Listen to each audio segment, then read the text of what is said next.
Hello, good morning everybody. We are in our dome at our Church of the Annunciation as our crew works to do a sample cleaning of the icons, just to see exactly how the icons will be cleaned and what the process is.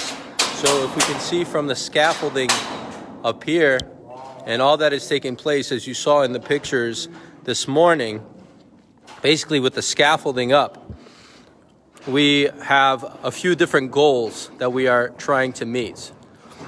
We know that this blue paint has to be removed and to be replaced. And we also know that these icons are going to be cleaned. So what we're doing today is we are testing a few different samples to see what product would best clean the icons that we have up here in our dome. We ask for your continued prayers.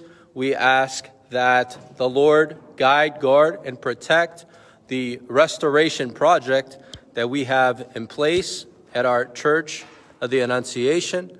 And we wish you all the best and happy Friday. God bless.